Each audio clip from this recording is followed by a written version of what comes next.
The hangar at Coronado froze when the loudspeaker burst alive. Falcon Echo, without you, we'd never have made it back.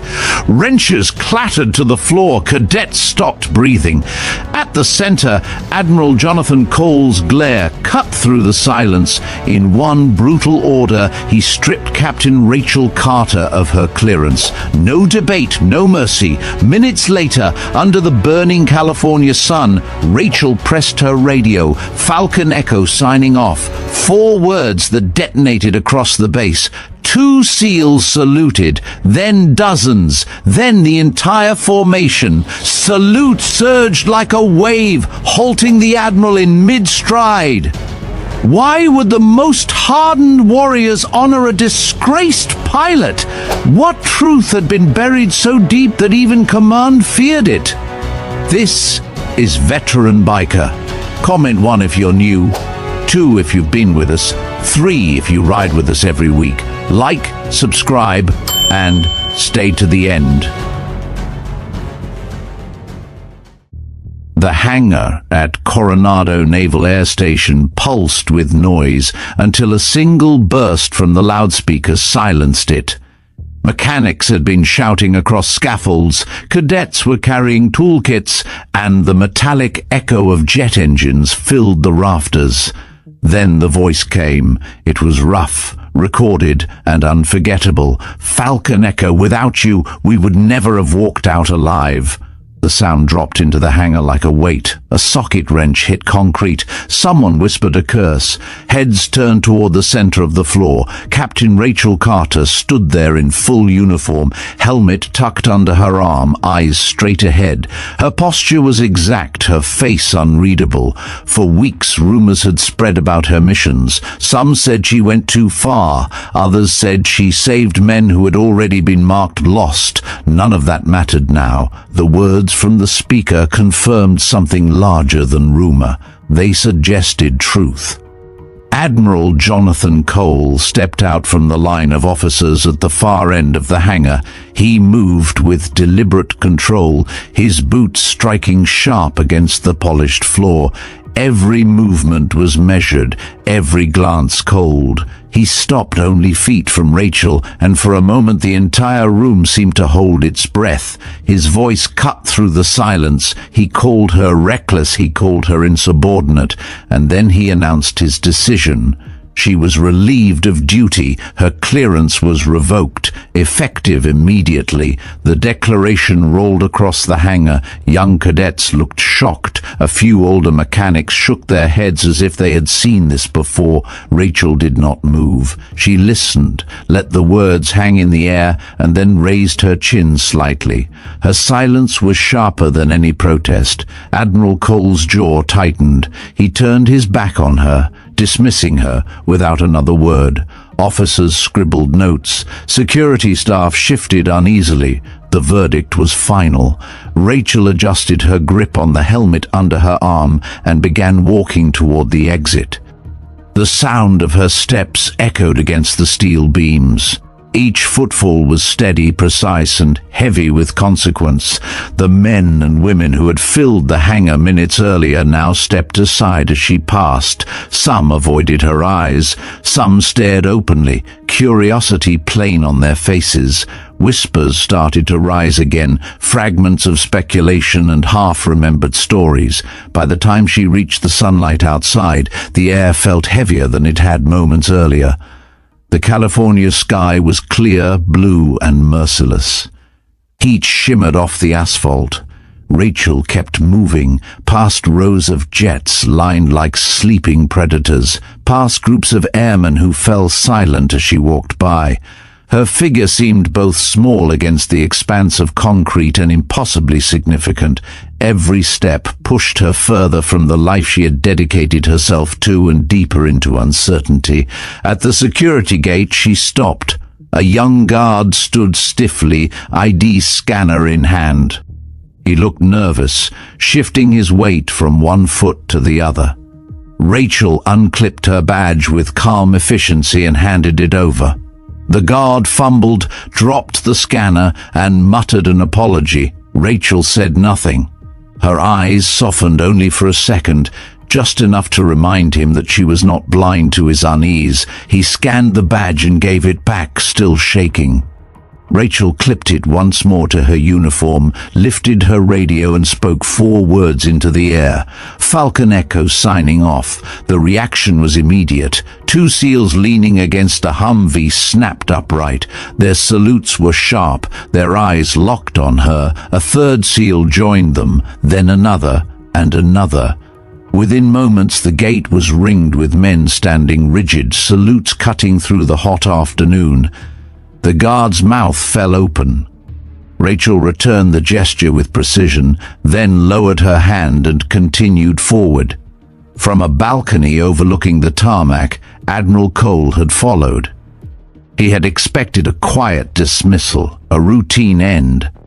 Instead, he found his elite soldiers saluting a woman he had just cast aside. For a second, he froze. Then his features hardened, though not quickly enough to hide the crack of doubt. Rachel walked through the outer gate, the world beyond stretching wide and unwelcoming. Behind her, salutes remained raised long after she had passed. She kept her head high, but inside her chest the weight pressed deeper. She had flown into fire, had made choices that few could imagine, and now she walked alone, her career seemingly finished. Yet the echoes of respect at the gate suggested otherwise. Something remained, something the Admiral had tried to bury but could not control. The day dragged forward, the base buzzing with talk. Cadets replayed the moment in whispers, comparing theories. Mechanics muttered about legends they had heard in bars overseas. SEALs kept their conversations quiet but purposeful. The name Falcon Echo spread like dry fire in wind. It carried weight beyond the orders of a single admiral. That night, in his office, Jonathan Cole stared at a stack of folders. His hand hovered over them, but he did not open them yet. He replayed the scene at the gate in his mind. The way those men had saluted, the steadiness in Rachel's voice, the power of 4 simple words. He rubbed his temples and closed his eyes, but the image refused to fade. For the first time in years, the Admiral felt the sting of uncertainty. He had built his career on rules, on chains of command, on absolutes. Now a single pilot had shattered that illusion with nothing but conviction. Rachel sat in her car in the lot beyond the gate, her helmet resting on the passenger seat.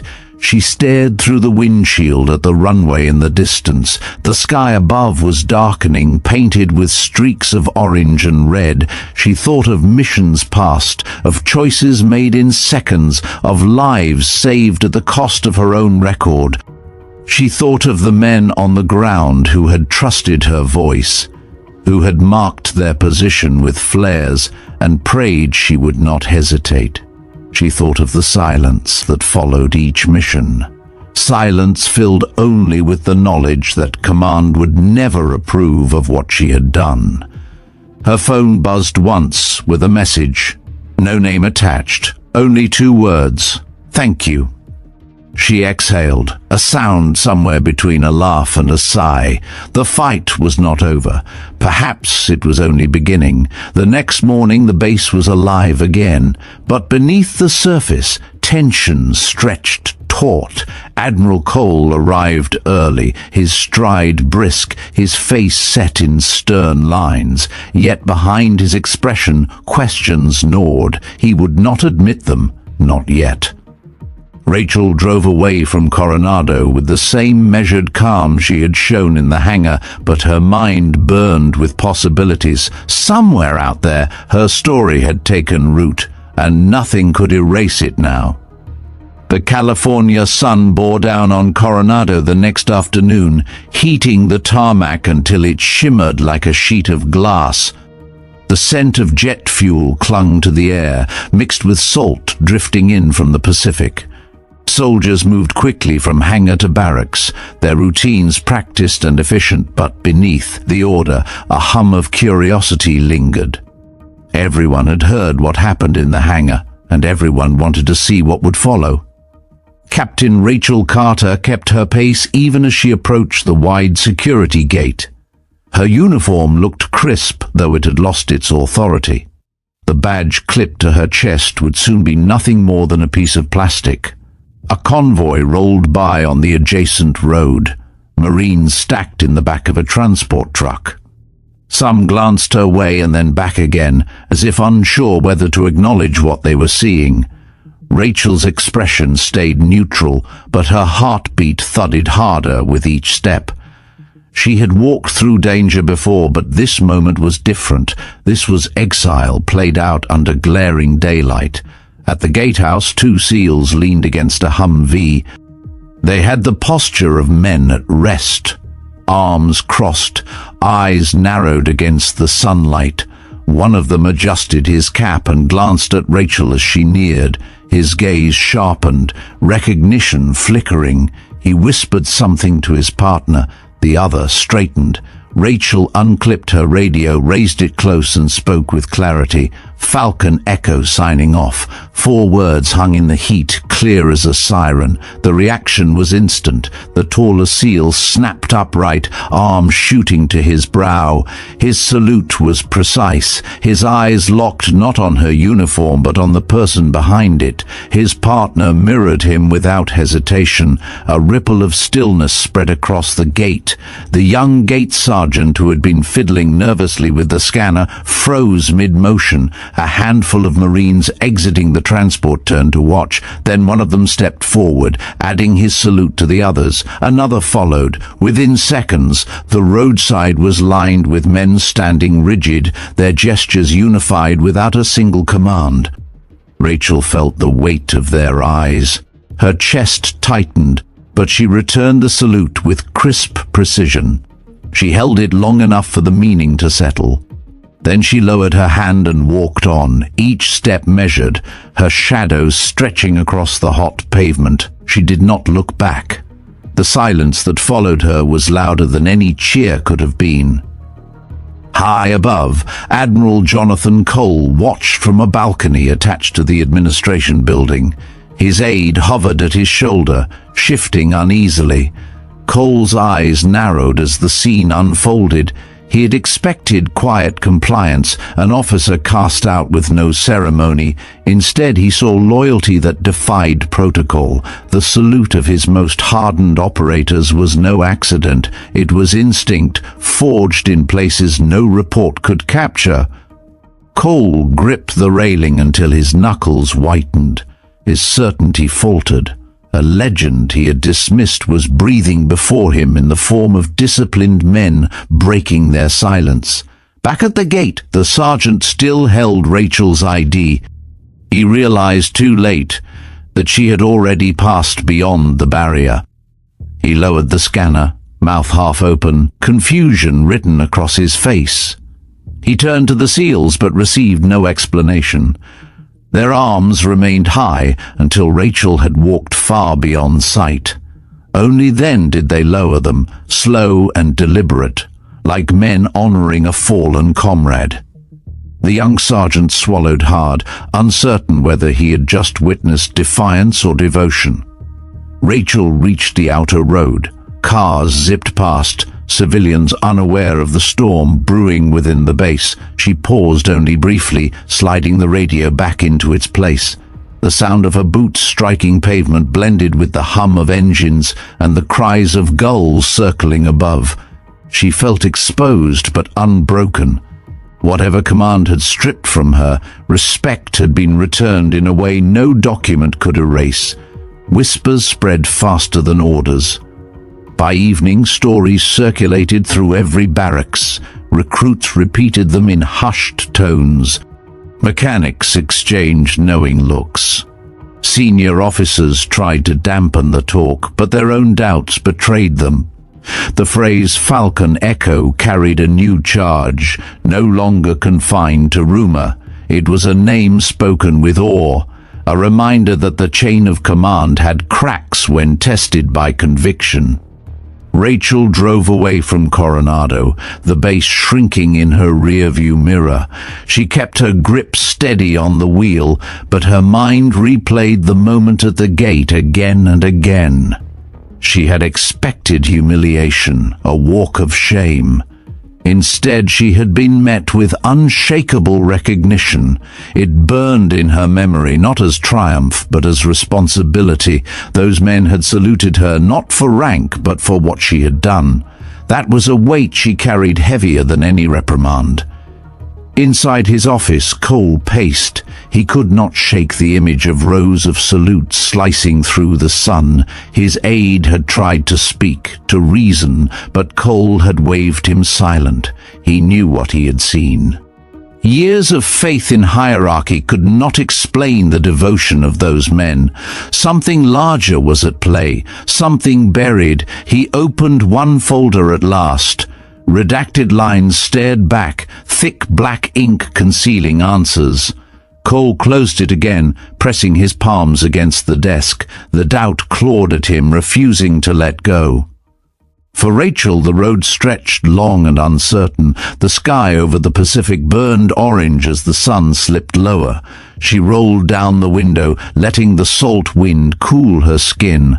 Her career in uniform might have been stripped away in minutes, but the respect shown at the gate promised that her story was not finished.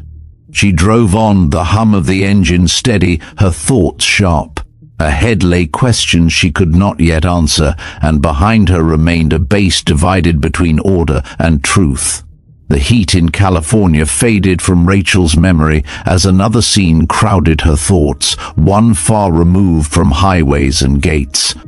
She closed her eyes in the quiet of her rented motel room and was transported to a mountain range thousands of miles away, to a valley in Afghanistan where stone ridges cut into the sky and the air smelled of dust and cordite.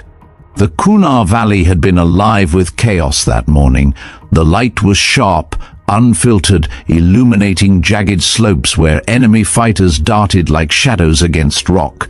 A SEAL platoon crouched in a dry riverbed, rifles aimed upward, sweat and grime masking every face.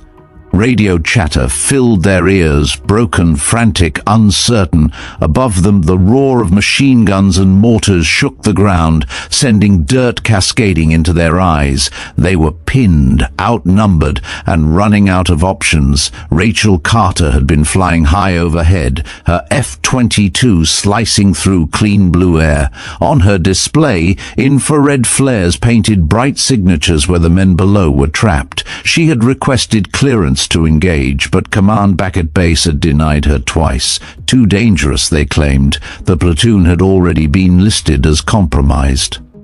Extraction deemed impossible.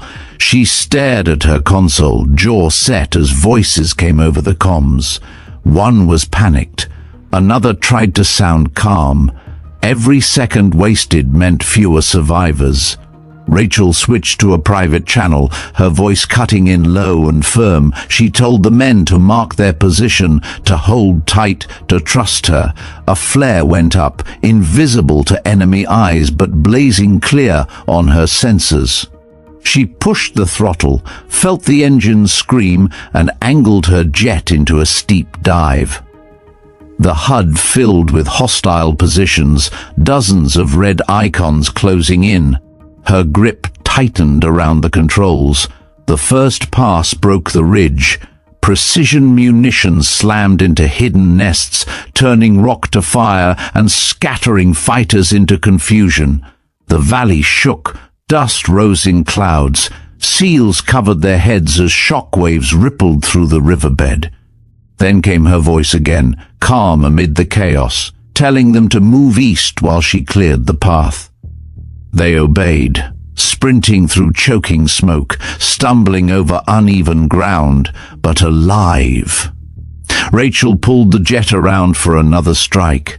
Enemy fire reached for her, tracer lines snapping through the sky. She banked hard, felt the aircraft shudder as a near hit grazed the fuselage, and came back down with relentless precision.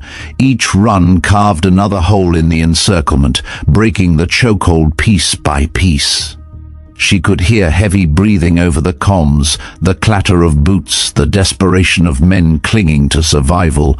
She refused to let fear crack her voice. Steadiness was their lifeline. At one point, a missile lock screamed in her ear. Rachel yanked the stick, rolled, dropped flares. The heat seeker curved off, detonating harmlessly above the peaks. Her heart pounded, but she forced herself back into line, weapons hot, eyes narrowed. She thought of nothing but the ground team. If they failed, nothing else mattered. Minutes stretched like hours. The battle rolled on, explosions echoing between mountains, shouts filling radios. The platoon pressed forward under her cover. One SEAL stumbled, caught in the blast of a grenade, but his partner dragged him along. Rachel angled her jet lower, guns rattling, cutting down fighters who tried to block their retreat. She never once waited for permission. She acted because the alternative was death. Finally, the ridges fell silent. Smoke drifted upward in lazy spirals. The riverbed emptied into a clearing where extraction helicopters hovered just beyond range. Rachel's last strike cleared the final ridge, and the platoon broke free, battered but breathing. Over comms, a voice rasped out gratitude. Another voice added words she never forgot. "We owe you everything."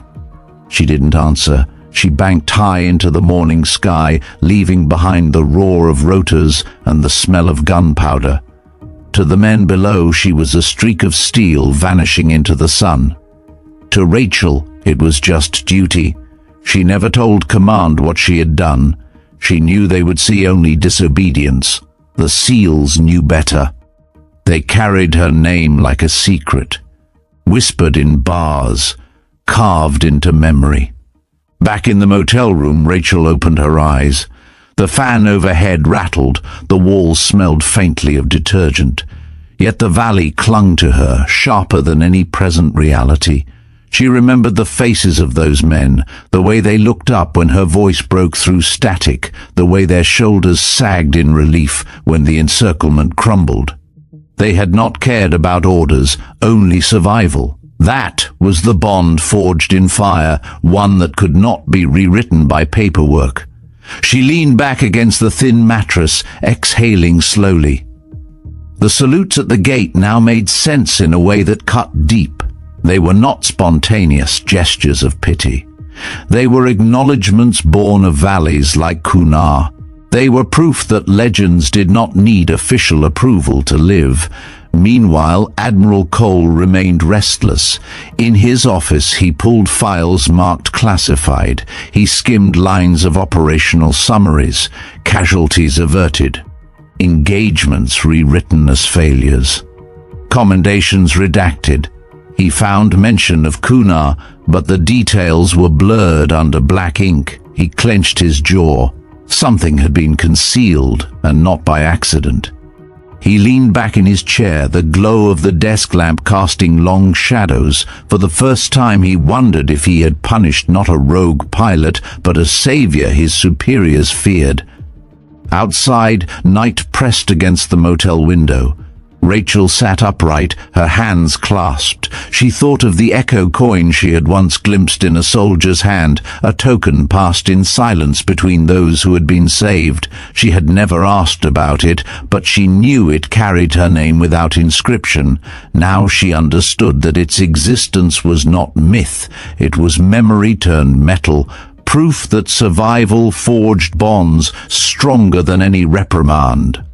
The Kunar Valley remained with her long after she switched off the light, not as glory, not as triumph, but as a reminder of why men who owed her nothing still lifted their hands in salute.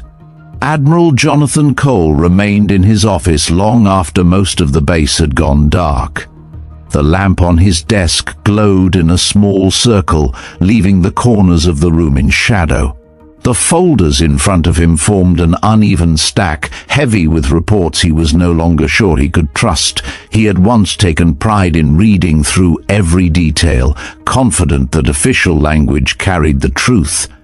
Now each page felt like a wall built to hide something vital. He opened a document stamped with heavy black lines. Names were missing, locations blurred, commendations erased. Words like reckless and unauthorized repeated across multiple files, yet the outcomes were survival rates that defied logic. Squads listed as beyond saving somehow returned. Aircraft logged as absent had been seen circling overhead. Cole frowned, pen tapping against the desk. He had dismissed whispers of Falcon Echo as myth, but the evidence suggested otherwise. He wondered how many times Rachel Carter had stepped into situations already written off and changed the ending. Cole leaned back in his chair. His reflection in the window stared back, older than he remembered, lined by years of command. He thought of the men at the gate, their hands raised in unison. They had not acted out of sentiment. He had seen enough soldiers to recognize genuine reverence. That kind of respect was born only from shared trials. He pressed a hand against the glass, cold against his palm. Doubt dug deeper. He had built his life on certainty, but certainty had just cracked. The next morning he summoned his aide, Lieutenant Daniel Harris, and asked for every classified mission connected to Carter. The young officer hesitated, reminded him that clearance for some operations was sealed above his rank. Cole's stare silenced him. Within hours, more files arrived. Cole read until his eyes blurred. Over and over, he found the same pattern. Engagements deemed impossible somehow ended with survivors. Reports that should have read like obituaries instead closed with successful extraction. Always the same pilot listed in marginal notes, always Carter. Across town, Rachel spent her morning in quiet anonymity. She sat in a diner off the highway, a cup of coffee cooling by her hand, watching truckers come and go. Conversations hummed around her, but none belonged to her. She kept her focus on the horizon through the wide windows. She knew command would paint her as insubordinate, perhaps dangerous, but she could not silence the memory of the SEALs at the gate. Their reaction had not been pity, it had been recognition. That thought steadied her more than caffeine ever could. Back on base, Cole's frustration grew. He slammed one report shut and stood. His pacing carried him from wall to wall, boots thudding against tile. He remembered Rachel's calm stance in the hangar, her silence sharper than argument. He remembered the salute at the gate, spreading like fire through dry brush. He was supposed to believe the system over the soldiers, yet the system's words felt hollow, while the soldiers' actions carried weight. For the first time in years, Cole questioned not only an officer, but the structure he had defended his entire career. In the afternoon, he called a meeting with two senior staff members. Commander Blake from Naval Operations and Colonel Ramirez from Air Force Intelligence joined him at the long table. Cole pushed a stack of reports toward them. "Explain this," he demanded. Blake skimmed a page, his expression careful. Ramirez avoided his gaze. Their responses were evasive, citing redactions, chain of command, need to protect doctrine. Cole's voice hardened. "We protect lives, not paperwork." The room fell silent. Neither man challenged him, but neither offered answers. Cole dismissed them with a wave, the weight of their silence heavier than any argument. That evening, Rachel drove out toward the coastline. Waves crashed against rocks, sending spray high into the air. She parked at a lookout and let the sound fill her. She thought of the valley, of men dragging their wounded through dust, of her own decision to act despite orders. She had no regrets about the choice itself, only about the cost that followed. She wondered if anyone in power would ever see beyond protocol to the reality she had lived. Cole did not sleep. He pulled another folder, this one older, its edges frayed. Inside he found testimony from field operators. The words were cautious, veiled, but admiration seeped through. Phrases like timely intervention and unexpected air cover repeated often. One line caught his eye: "She was the reason we saw dawn." He closed the folder, heart pounding. These men had not been writing about myth. They had been recording truth wrapped in coded language, hidden beneath bureaucracy. As dawn broke, Cole stood at his office window, watching the base stir to life. Aircraft taxied across runways, their engines growling. He should have felt steadiness, the comfort of routine. Instead, unease twisted inside him. He realized that the more he read, the more his grip on certainty slipped. Rachel Carter was no longer just a pilot under review. She was a mirror reflecting the cracks in his command. He did not know how long he could ignore that reflection. Rachel, meanwhile, drove inland, seeking distance from both coastline and base. She needed space to think, to plan. Her career might have been stripped, but the respect she had witnessed was undeniable. She felt the burden of it settle heavier each day. Men had placed their survival in her hands and still carried her name like a shield. Whatever path lay ahead, she could not turn away from that responsibility. Back at Coronado, Cole picked up the phone. His voice was low when he gave the order to retrieve every after-action transcript connected to Carter, no matter how deeply buried. He set the receiver down and sat in silence. The fight inside him was no longer about one officer. It was about truth itself and whether he had the courage to face it. The tension at Coronado reached a breaking point. Admiral Jonathan Cole had buried himself in reports for days, yet the answers he sought remained hidden under black bars and evasive phrasing. He felt cornered by shadows, unable to separate truth from fabrication. It was during this uneasy stretch that Lieutenant Mark Davis requested an audience. Cole remembered the name from several field files. A SEAL who had served in multiple theaters, decorated, but not prone to exaggeration. The request intrigued him enough to grant it. The meeting took place in a conference room stripped of ornament. Fluorescent light hummed overhead, casting a stark glow on the table between them. Davis arrived in fatigues, his posture straight, his expression sober. He carried nothing but a small pouch that he placed carefully on the wood before sitting.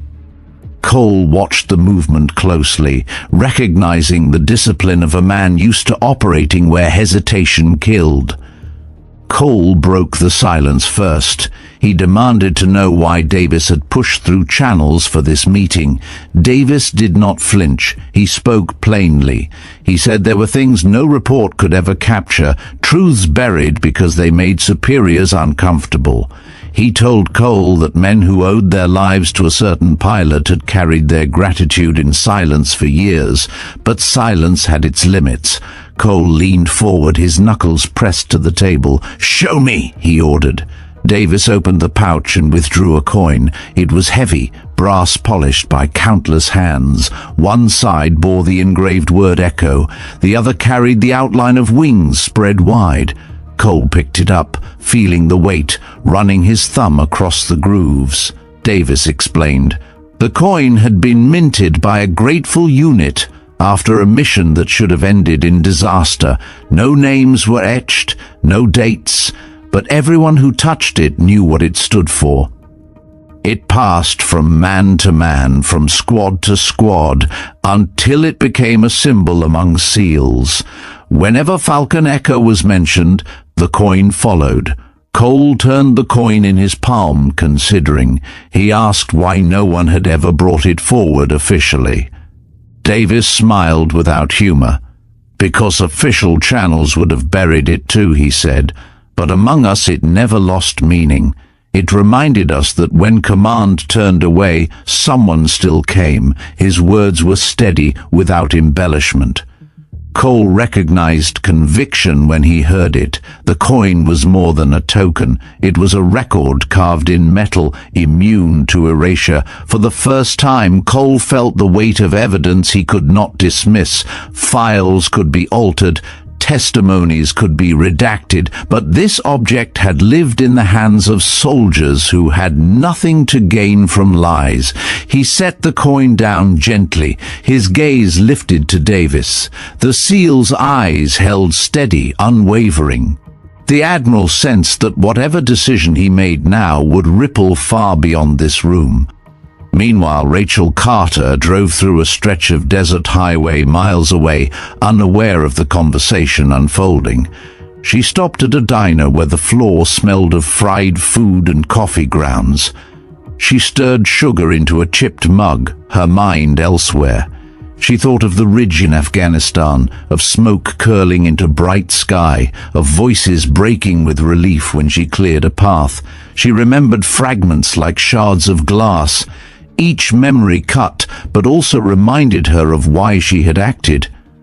She did not know that proof of her legacy now sat on Cole's table, gleaming under harsh light. Back in the conference room, Cole pressed Davis for more. Were there other tokens, other stories carried outside official channels? Davis nodded. He told him about operators who still spoke the call sign in hushed tones, about men who touched the coin before deployments as if it were a charm. He admitted that some considered it superstition, others treated it as a quiet oath, but none dismissed it. Cole listened in silence, feeling his foundation shift. When the meeting ended, Cole remained alone with the coin. He turned it once more in his fingers before sliding it back into the pouch. He would keep it, not as evidence, but as a reminder. The door closed behind Davis, leaving the Admiral with his thoughts. The hum of the fluorescent light filled the void. For the first time, he admitted aloud to the empty room, they weren't saluting her rank. His voice sounded foreign, strained with realization. Rachel returned to her motel later that night. She pulled off her jacket, folded it neatly, and placed it on the chair. Her phone vibrated with a new message. She opened it to see a single image, a brass coin glinting in someone's palm. No caption, no explanation. She stared at it, breath catching. She knew instantly what it meant. The stories she had heard whispered years ago were true. The coin existed. The men had kept her memory alive in secret. For the first time since her dismissal, she felt the tightness in her chest ease. She was not erased. She had never been erased. Cole, alone in his quarters, poured himself a glass of water and sat by the window. The base stretched silent under moonlight, runways empty, hangars dark. He rolled the coin between his fingers, its weight anchoring him. The institution he had defended for decades had hidden truths that his own soldiers carried openly among themselves. He realized that he stood at a threshold. He could continue the lie, or he could acknowledge what the men had already declared through their actions. For an admiral who had lived by command structures, the choice felt heavier than any he had faced in combat. The Echo coin sat on his desk when he finally laid down to rest, gleaming under the thin beam of the desk lamp, a silent challenge he could no longer ignore. Morning broke sharp and clear over Coronado, the kind of light that revealed every detail without mercy. The parade ground had been swept clean, rows of flags snapping in the ocean breeze, cadets lined up in perfect ranks, officers positioned at intervals, the order of military ritual pressing down like weight. Yet beneath the surface of routine, something raw pulsed. Everyone knew why they had been summoned. Officially, it was for coordination between branches, a demonstration of unity. Unofficially, whispers said the Admiral wanted to restore control after the chaos of the gate. Admiral Jonathan Cole stepped onto the field, cap angled just so, stride deliberate. His presence usually silenced rooms, but today the air felt different. Eyes slid away from him more quickly, as if respect had shifted elsewhere. He carried the memory of the coin in his pocket, its weight a constant reminder. His expression was iron, though cracks of unease showed around his eyes. He took his place at the podium, flanked by staff, his gaze scanning the sea of uniforms. Rachel Carter stood at the far edge, not in the front where honored guests belonged, but among a cluster of pilots who had gathered out of curiosity. She had no clearance, no rank, no reason to be there beyond instinct. She held her helmet against her hip, posture straight. When Cole's eyes landed on her, his jaw flexed, but he said nothing. To call her out would only draw attention. To ignore her presence was a gamble. Cole began his address. His voice carried across the field, rehearsed, strong. He spoke of inter-service cooperation, of discipline, of the importance of following orders in chaos. He reminded the ranks that the chain of command was not optional. Each phrase rang with authority, but even he heard the hollowness under the words. Soldiers shifted slightly, subtle movements that betrayed distraction. Their focus was not fixed on the podium, but on the figure standing quietly at the fringe. A break in formation shattered the rhythm. Lieutenant Mark Davis stepped out of line, boots crunching on gravel. He didn't ask permission. His voice cut through the air, steady and unyielding. He said that speeches meant little to men who had seen death close. He said that what saved them in valleys and alleys was not protocol, but someone who refused to leave them behind. Then he gestured across the field. Every head turned. Rachel Carter did not move. Her expression was calm, her eyes steady, yet the effect was seismic. Cole barked an order for Davis to return to formation, but the SEAL did not budge. Another stepped forward, then another. Within moments, rows rippled as men left their lines and turned. They faced Rachel, not the Admiral, and then, as though bound by one unspoken truth, hands rose in salute.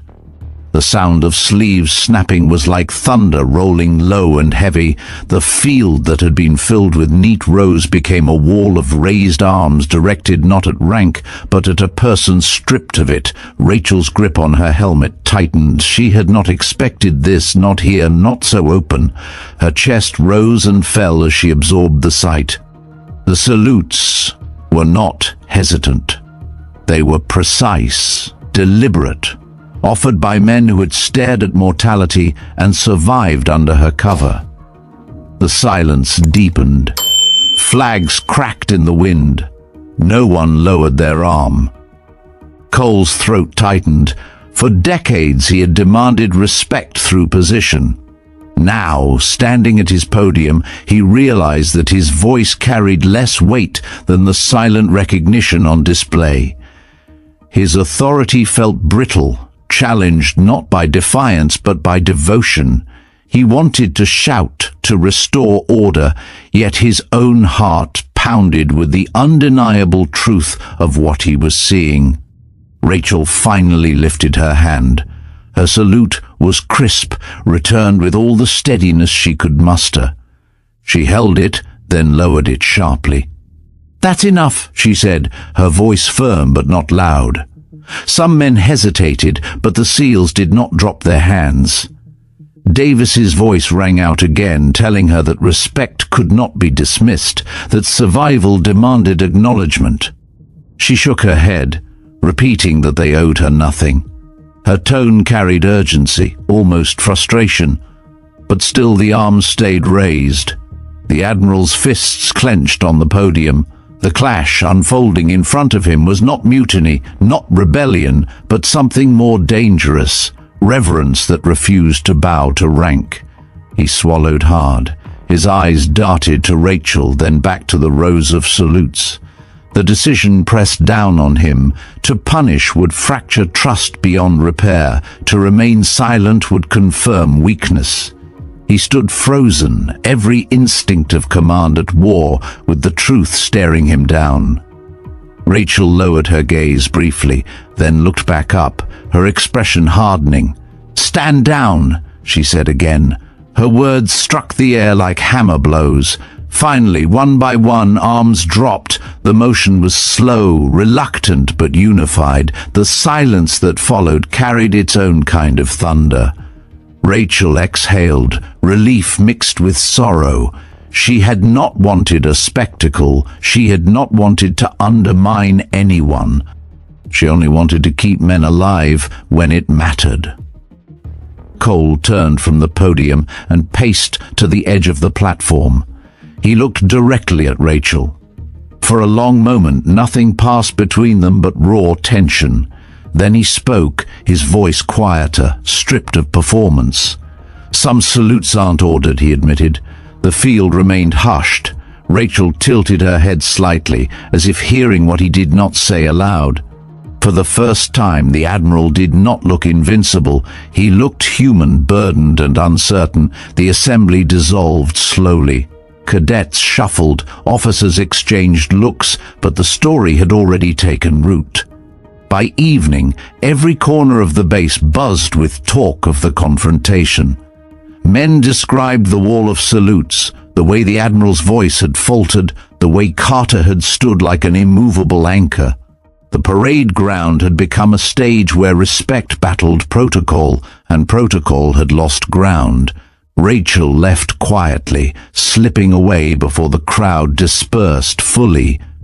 She walked across the lot, her helmet tucked against her ribs, her steps purposeful.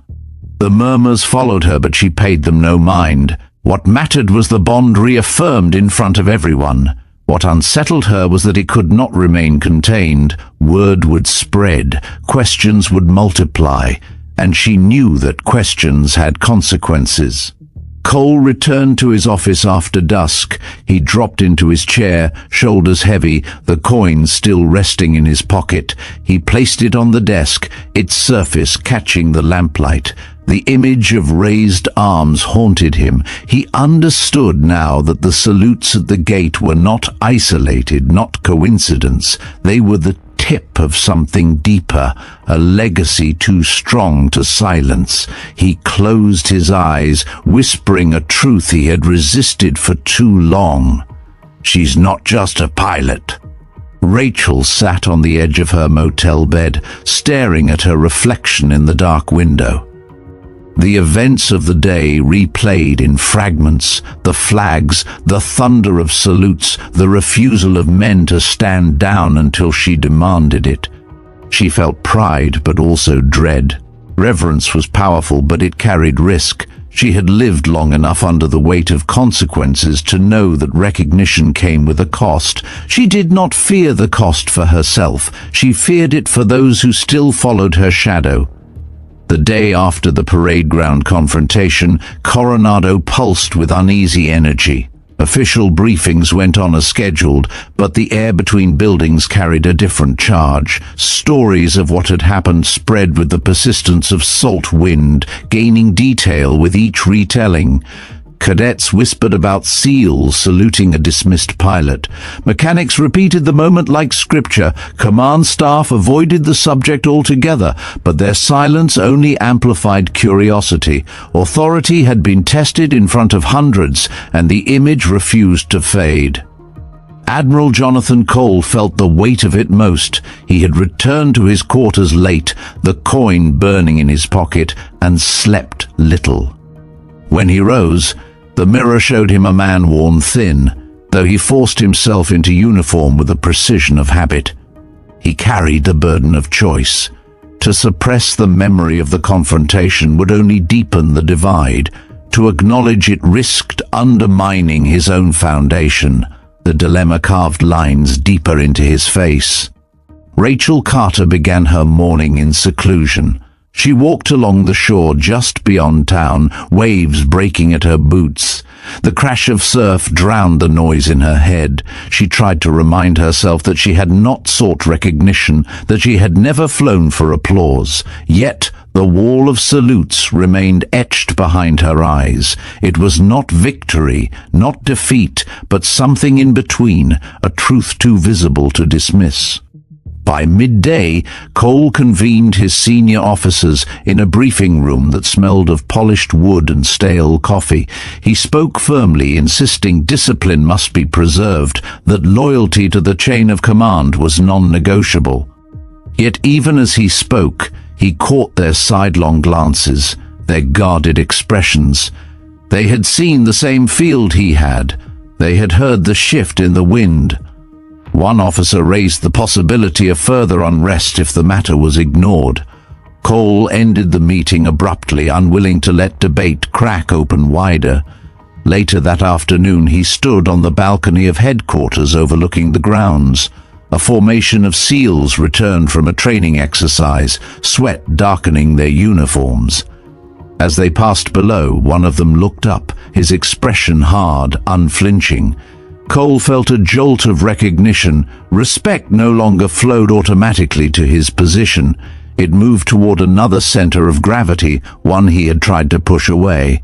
That evening, word reached him that Rachel had been spotted again near the airfield perimeter. She did not enter, did not speak, simply stood for a time watching jets roar into the sky before leaving. The news unsettled him. She lingered on the edge of his world, refusing to vanish, carried forward by the loyalty of those he commanded.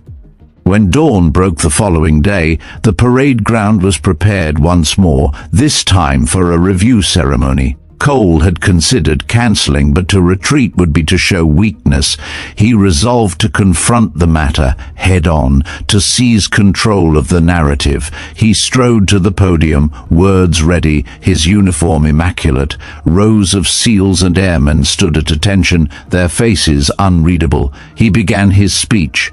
He spoke of history, of tradition, of the sacrifice required of all who served. His cadence was strong, but beneath it ran a current of tension. The men listened, but their stillness felt charged, expectant. And then, from the back of the formation, a movement began. Lieutenant Davis once again stepped forward, boots striking the ground with purpose. He turned not toward the Admiral, but toward the edge of the field where Rachel had appeared, standing quietly, helmet in hand.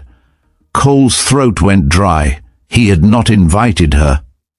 Yet there she was, a silent figure casting a long shadow.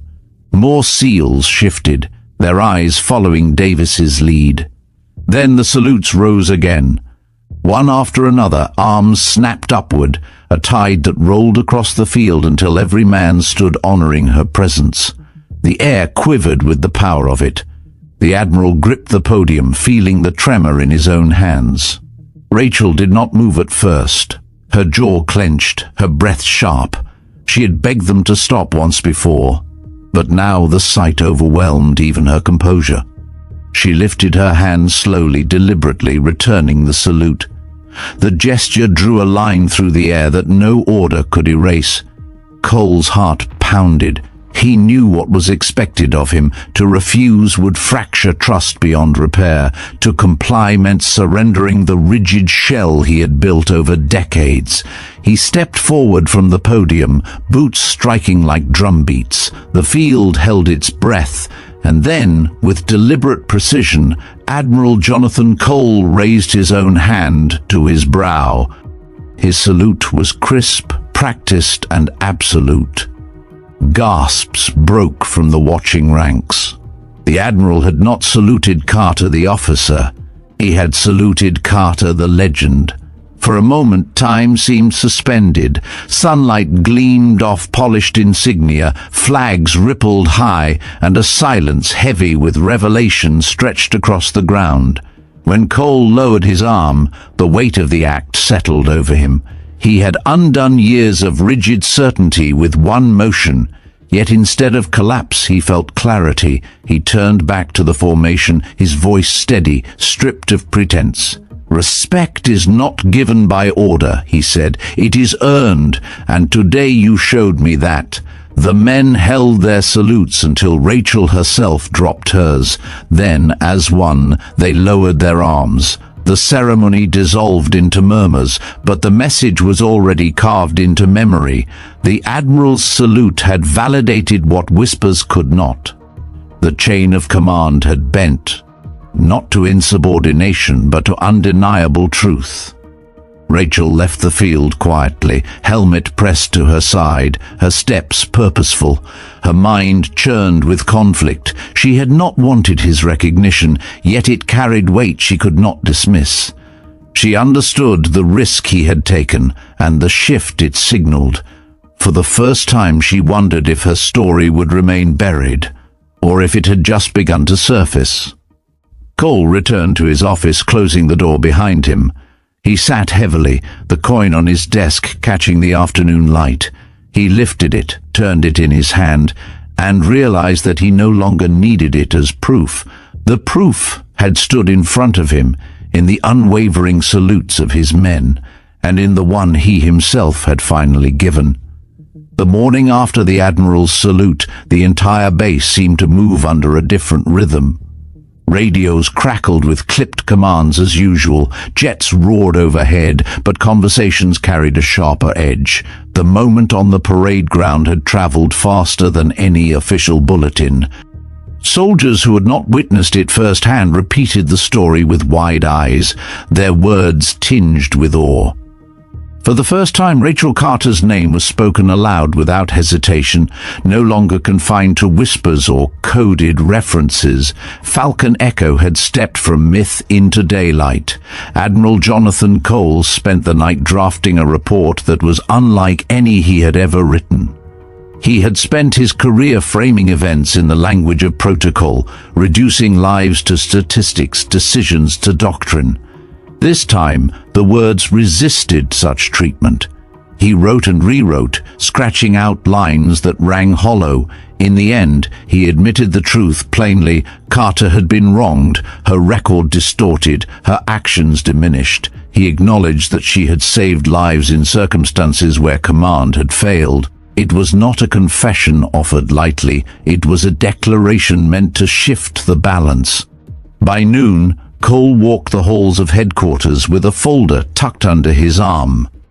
He entered the secure wing where senior officials gathered around a long table. Their faces were guarded, their eyes calculating.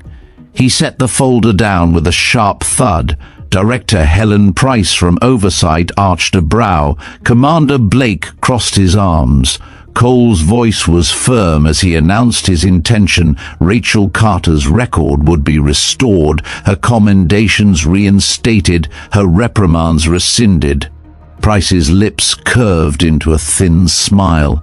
She warned of precedent, of the danger of honoring defiance. Cole's reply was blunt. What you call defiance, others call survival. And survival is the only reason those men still stand in formation. Arguments erupted.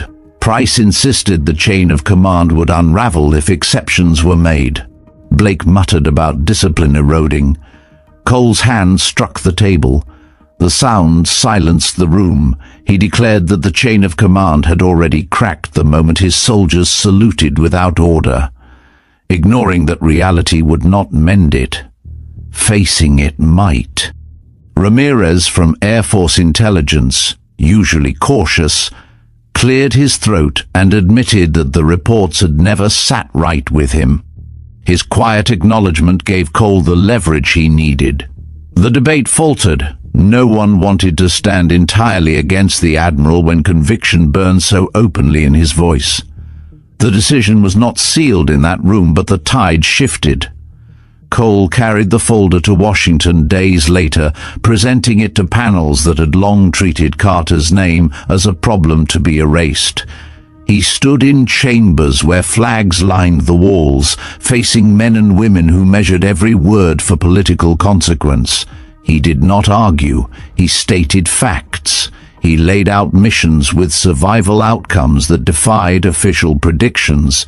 He referenced testimonies hidden in margins, coded acknowledgments from operators. He placed the Echo coin on the table and let its silence speak louder than his voice. One by one, the barriers began to crack. Rachel remained in California, unaware of the battles fought on her behalf.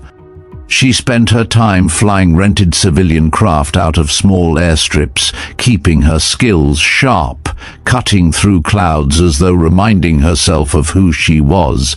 The air smelled different without the roar of a fighter's engines, but the freedom of flight still calmed her. At night she sat in her motel, reading paperbacks left behind by travelers, keeping her world small while larger forces moved unseen.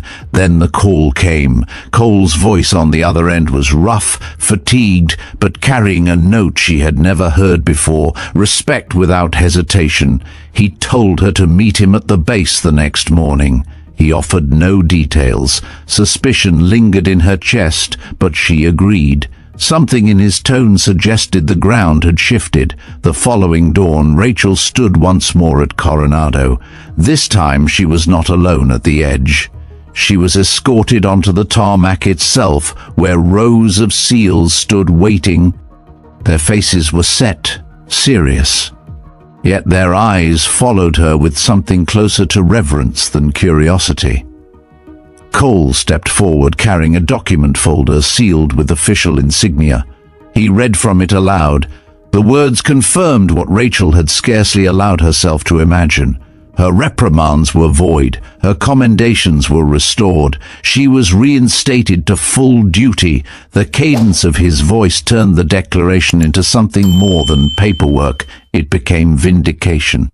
Rachel's hands trembled slightly as she accepted the folder. She opened it, scanning pages marked with signatures and seals. Her breath caught.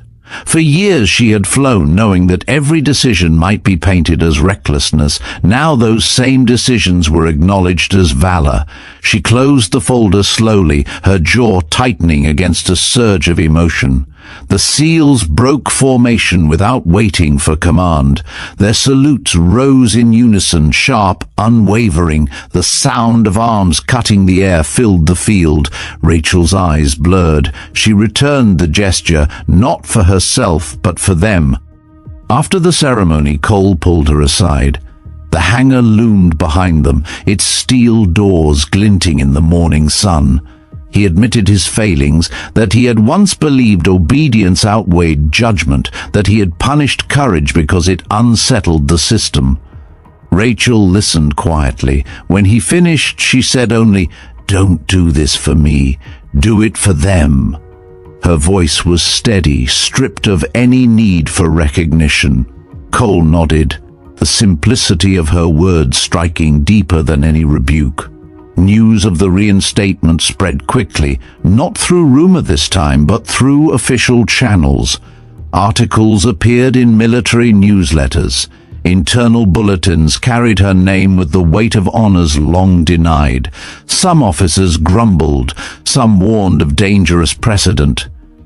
But among the ranks, among the men who had touched the Echo coin, the reaction was undeniable. They spoke her call sign openly, without fear, with pride. Falcon Echo had been restored not just on paper but in spirit. Rachel stepped back into the cockpit of an F-22 days later.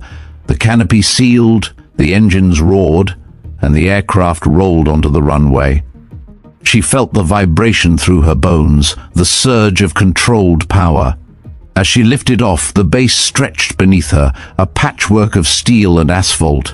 She banked into the morning sky, contrails slicing across blue. The horizon opened wide, and for the first time in years, she felt no shadow of erasure trailing her. The legacy she carried was heavy, but it was no longer hidden. It was written in the files of command, etched in the memories of soldiers, and carved into the sky itself.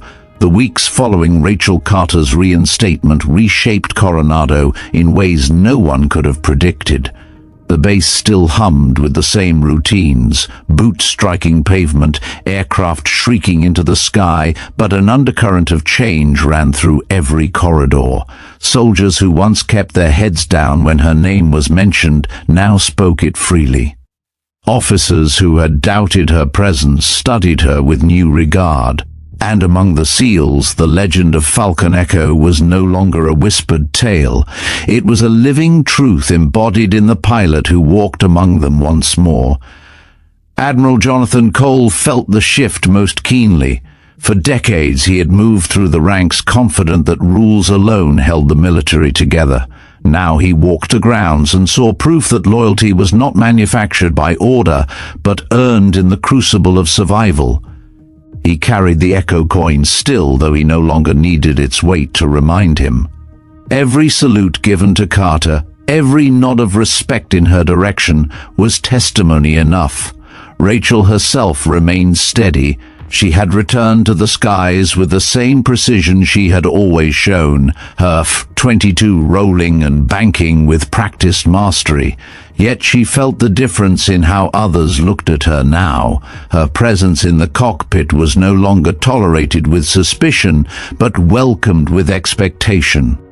Each maneuver reminded the watching ranks that she was more than a name on paper. She was proof that conviction could alter the course of battle. One morning, the base assembled for a demonstration flight, a symbolic event meant to display unity between Air Force and Navy. Rows of personnel filled the bleachers along the runway. The sun burned bright, the Pacific wind sharp. Cole stood at the front with senior staff, his eyes never leaving Carter as she climbed into her jet. When the engines roared alive, the crowd fell silent. The demonstration began with formation flying, aircraft slicing across the sky in precise geometry. Carter led the group through tight turns and soaring ascents, each movement mirrored by the squadron behind her. Then came the solo display. She pulled into a vertical climb, engines howling, before rolling into a dive that seemed to defy physics.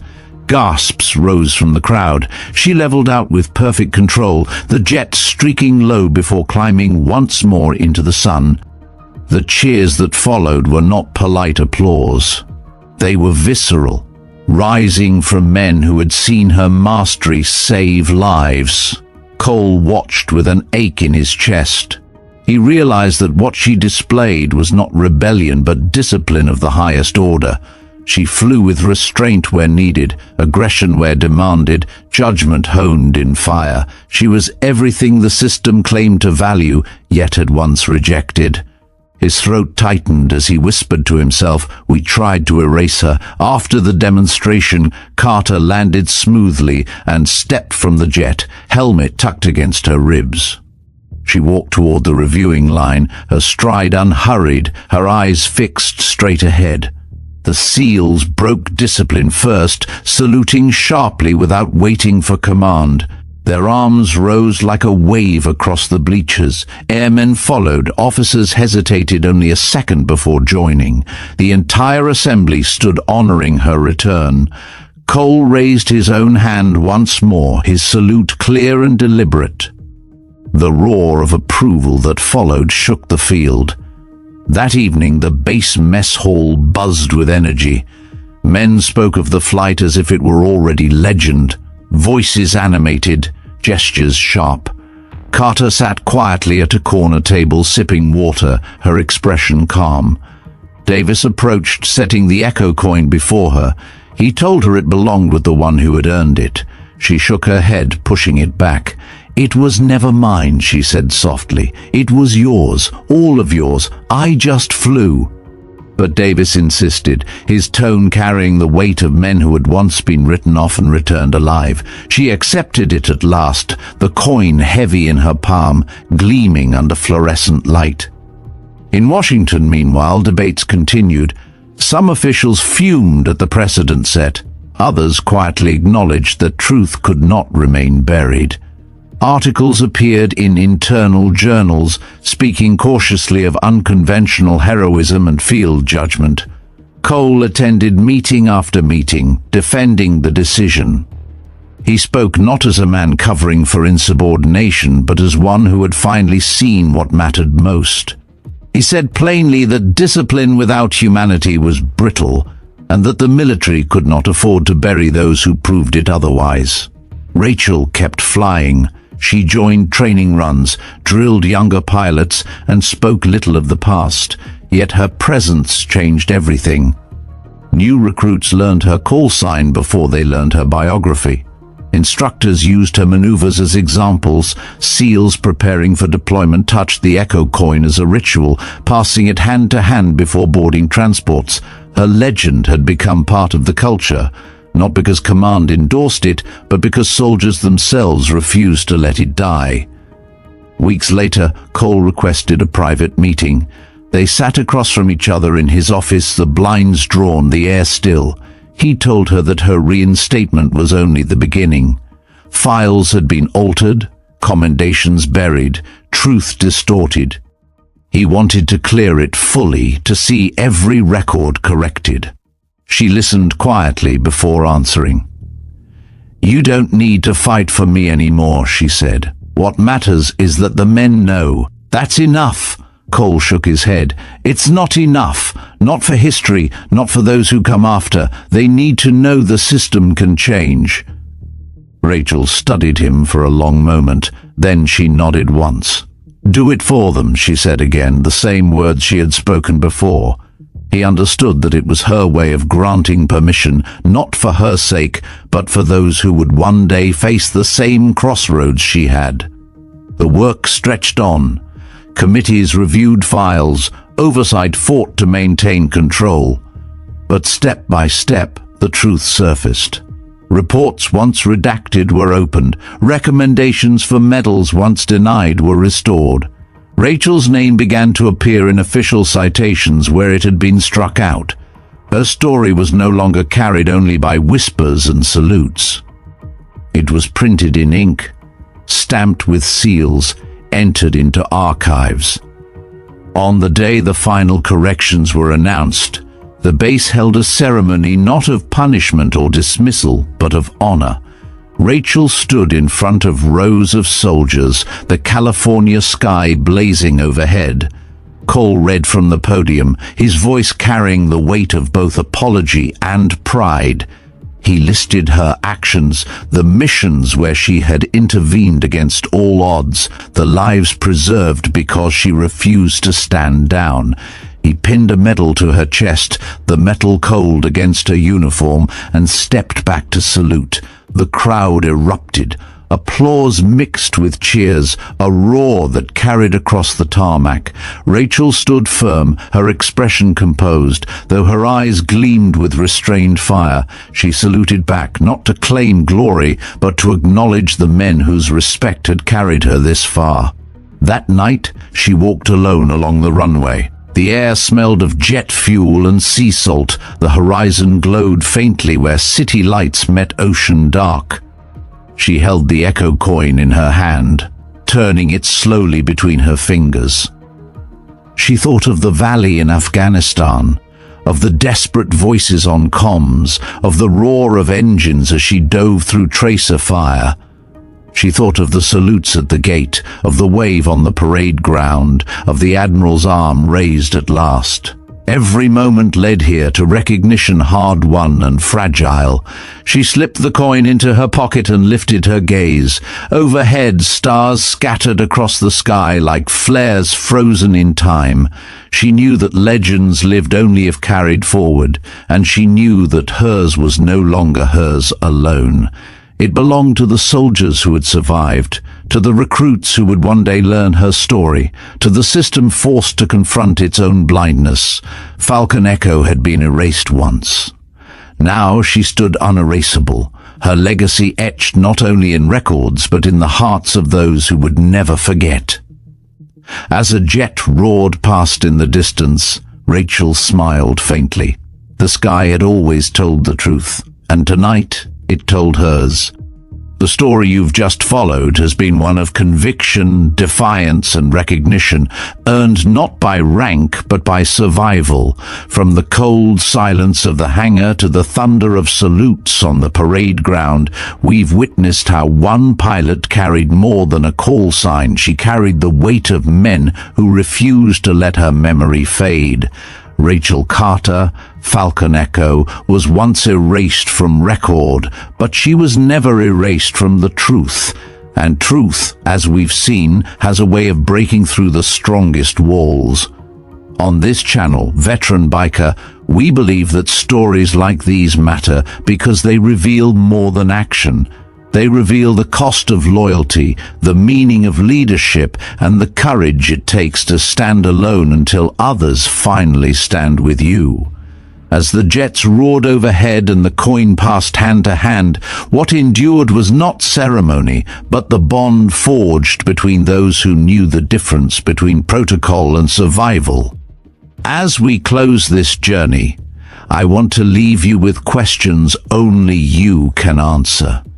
What would you have done in Rachel Carter's place, facing orders that meant certain loss? Would you have obeyed or would you have acted? And what do you believe respect truly means? Something granted by rank or something earned in fire? These are not just military questions. They are questions about life, about the choices we all face when principle clashes with rules.